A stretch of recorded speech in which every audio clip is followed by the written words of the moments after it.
नमस्कार, मैं जनवक्ता शिवम गौतम। और उद्धव ठाकरे ने एक बार फिर बयान देकर अपनी किरकिरी कराई है और अपनी पोल खोलने की कोशिश की है। आज दरअसल मीरा भाईंदर नाम की नई कमिश्नरी बनाई गई मुंबई के अंदर, और इसका उद्घाटन करते हुए उद्धव ठाकरे ने एक ऐसी बात कही जो कि महाराष्ट्र पुलिस और मुंबई पुलिस की पोल खोलने के लिए एक बड़ा प्रश्न उठाती है।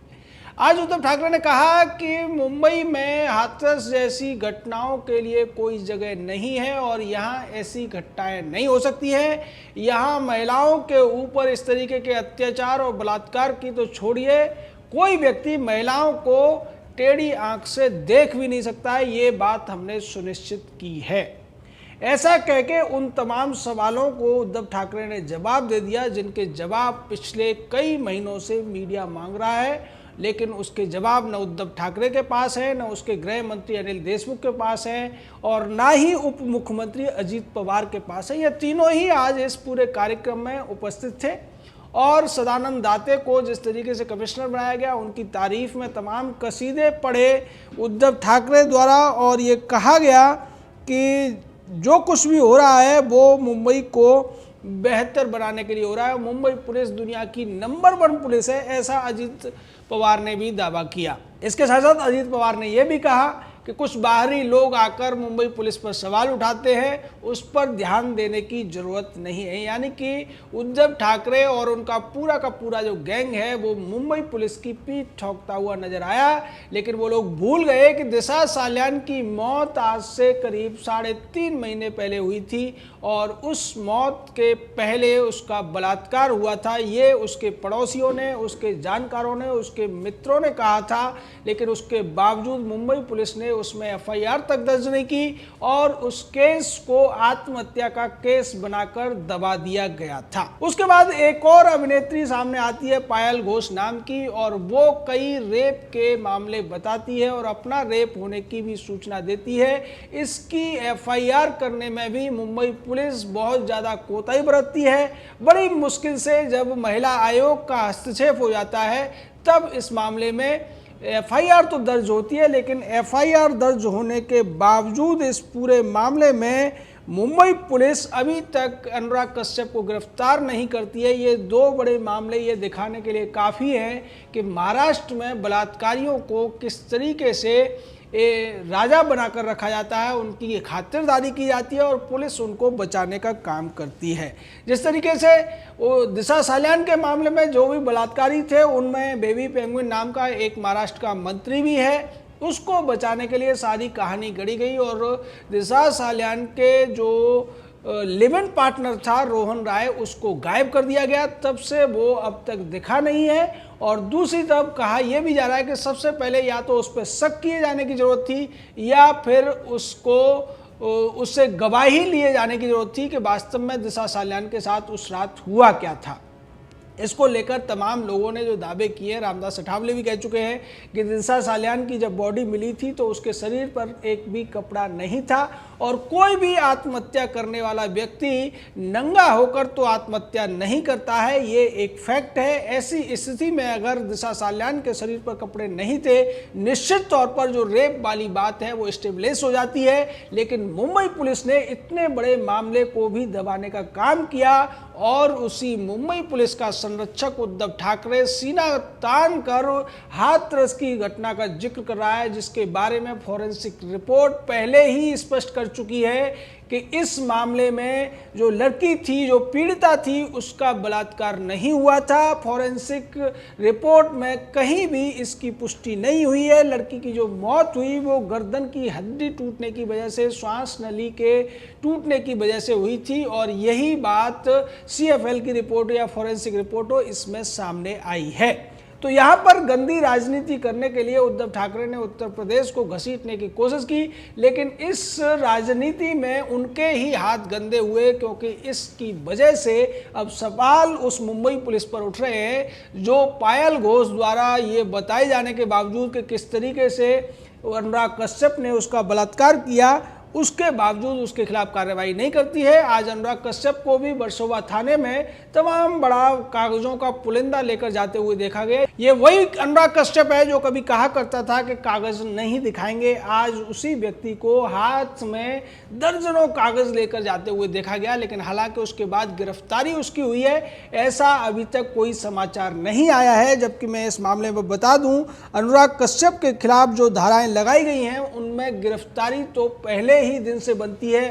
गिरफ्तारी तो उसी दिन हो जानी चाहिए थी जिस दिन पायल घोष ने बयान दिया था, क्योंकि इस मामले में आईपीसी की धारा 376 क्लॉज 1 लगाया गया है। उसके अलावा 354 भी लगी है, 341 भी लगी है, 342 भी लगी है। ये सभी ऐसी धाराएं हैं कि साधारण व्यक्ति को ये धाराएं लगने के बाद ही पुलिस गिरफ्तार कर लेती है, उसको रिमांड पर ले लेती है या फिर उसे जुडिशियल कस्टडी में भेज दिया जाता है।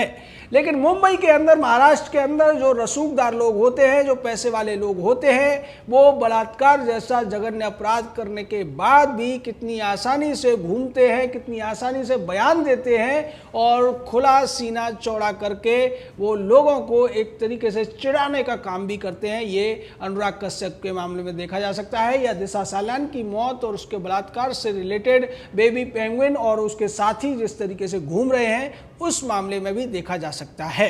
और जैसा कि उद्धव ठाकरे ने कहा कि बलात्कार की बात छोड़िए, यहाँ किसी महिला को टेढ़ी नज़र से भी नहीं देखा जाता है, तो इसका जवाब तो कंगना रनौत के साथ जो हुआ है उससे मिल जाता है। कंगना रनौत को अगर केंद्र सरकार ने सुरक्षा नहीं दी होती तो शायद वहाँ पर उसकी शिव सैनिकों के हाथों मॉब लिंचिंग हो गई होती। जैसा कि शिवसेना के एक विधायक ने कहा था कि कंगना रनौत अगर मुंबई में आएगी तो उसका डंडे और पत्थरों से मार मार कर हम उसको जहन्नुम पहुँचा देंगे। इस तरीके की बातें हुई थी। कंगना रनौत के पोस्टर पर जिस तरीके से शिवसेना की महिला कार्यकर्ताओं ने चप्पलें बरसाई थी, और उसके बाद संजय राउत ने जो कहा था कि इस हरामखोर लड़की को सबक तो सिखाकर रहेंगे, जिसको लेकर बॉम्बे हाई कोर्ट में भी संजय राउत को शर्मिंदगी उठानी पड़ी।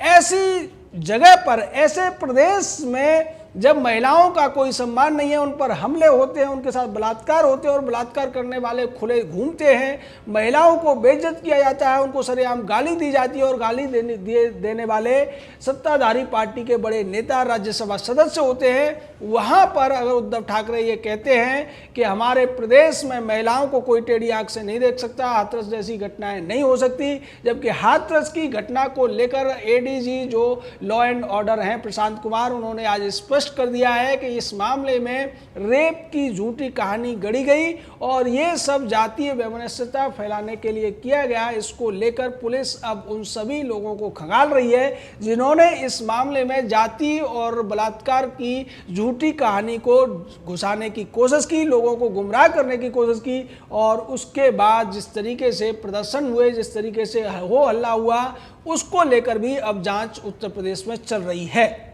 लेकिन जिस तरीके से उत्तर प्रदेश की एक घटना को निशाना बनाकर भारतीय जनता पार्टी के मुख्यमंत्री पर निशाना साधा गया और उनको नकारा बताने की कोशिश की गई, लेकिन ये लोग भूल गए कि जिनके घर शीशे के बने होते हैं वो दूसरों के घरों में पत्थर नहीं मारा करते। जिस मुंबई में तमाम अभिनेत्रियां अब तक मी टू का आरोप लगा चुकी हैं और इस मी टू के आरोप में जिस तरीके से बड़े बड़े अभिनेता, बड़े बड़े डायरेक्टर, प्रोड्यूसर्स फंस चुके हैं, लेकिन अभी तक उनमें से किसी को कोई सजा नहीं हुई है। उसके लिए अगर कोई जिम्मेदार है, कोई जवाबदेह है तो वो उद्धव ठाकरे है। जिस तरीके से रिया चक्रवर्ती का मामला सामने आ रहा है, रिया चक्रवर्ती के द्वारा सुशांत सिंह राजपूत के साथ जो कुछ किया गया वो भी सीधे तौर पर एक बड़ा अपराध है। उसको लेकर मुंबई पुलिस ने जो चुप्पी साधी, पूरे मामले में लिपापोती करने की कोशिश की और 70 दिन तक उस मामले में एफआईआर नहीं की, वो ये दिखाता है कि जिस मुंबई पुलिस को अजीत पवार विश्व की नंबर 1 पुलिस बता रहे हैं, वो किस तरीके से यूपी बिहार की सामान्य पुलिस के मुकाबले भी कहीं दिखाई नहीं देती है। क्योंकि इन राज्यों में भी जहाँ की पुलिस को बहुत ज़्यादा बदनाम किया जाता है, वहाँ पर भी एफआईआर लिखने में इतनी देर नहीं लगती, वहाँ पर भी इस तरीके के ओपन जो केसेज होते हैं उनमें फैसला लेने में पुलिस कोताही नहीं बरतती है। और जिस तरीके से पालघर में जो कुछ हुआ था उसके बाद पुलिस वालों को, लोगों को मॉब लिंचिंग के लिए 2 साधुओं को उनके हवाले करते हुए दिखाए गए थे, वो भी बड़ा मामला है जो कि उद्धव ठाकरे की पोल खोलता हुआ दिखाई देता है। और आपको एक और बड़ी बात बता दूं कि ये जो मीरा भाईंदर का कमिश्नरी बनी है, इसमें पालघर का वो थाना भी अब शामिल कर लिया गया है। इसमें तमाम थानों को शामिल किया गया है। लेकिन नई कमिश्नरी बना लेने से या अपनी डींगे हाँक लेने से कोई व्यक्ति बहुत महान हो जाए या कोई प्रदेश महिलाओं के लिए सुरक्षित हो जाए, पुलिस वहाँ की लोगों की दोस्त बन जाए, ये कहीं से भी जायज़ नहीं कहा जा सकता है। क्योंकि पुलिस को सुधारने के लिए उसको कार्रवाई करनी पड़ती है। और मुंबई पुलिस अपनी नाकामियों के लिए, अपनी अक्षमता के लिए और ड्रग माफिया से मिली भगत के लिए आज पूरे देश में आलोचना का शिकार हो रही है। यहाँ ड्रग माफिया का जिक्र करना जरूरी है क्योंकि अब तक जिस तरीके से एनसीबी ने करीब 200 लोगों को टारगेट पर लिया हुआ है, 200 लोगों को एक तरीके से सर्विलांस पर ले रखा है जो ड्रग्स में लिप्त हैं। और ये सब के सब नामचीन बॉलीवुड के कलाकार हैं, डायरेक्टर हैं, प्रोड्यूसर्स हैं। उन सबको बचाने का काम मुंबई पुलिस ने किया क्योंकि ये सब काला कारोबार मुंबई पुलिस की नाक के नीचे चलता रहा। लेकिन मुंबई पुलिस ने कभी इस पर कार्रवाई नहीं की। और जिस तरीके से रिया के मामले में भी ड्रग्स का एंगल पहले दिन से था, उसके बावजूद मुंबई पुलिस ने ड्रग्स को लेकर न रिया से पूछताछ की, न रिया के भाई से या पिता से या जो दूसरे सहयोगी थे उससे यह पता चलता है कि नारकोटिक्स कंट्रोल ब्यूरो अगर कार्रवाई नहीं करती तो देश को बॉलीवुड में फैले हुए इस नशे के काले कारोबार का पता भी नहीं चलता। और जो अभी बड़े बड़े नाम जेल जाने की तैयारी में लगे हुए हैं उनको भी जेल जाने का मौका नहीं मिल पाता। और ये लोग देश की आंखों में इसी तरीके से धूल झोंकते रहते। तो ये है मुंबई पुलिस की नाकारापन, ये है मुंबई पुलिस की अक्षमता, जिसको बचाने की और जिसकी तारीफ करने का काम उद्धव ठाकरे करते हुए दिखाई दे रहे हैं। क्योंकि मुंबई पुलिस उनके प्रति पूरी तरह से वफादार बनी हुई है। जय हिंद, जय भारत।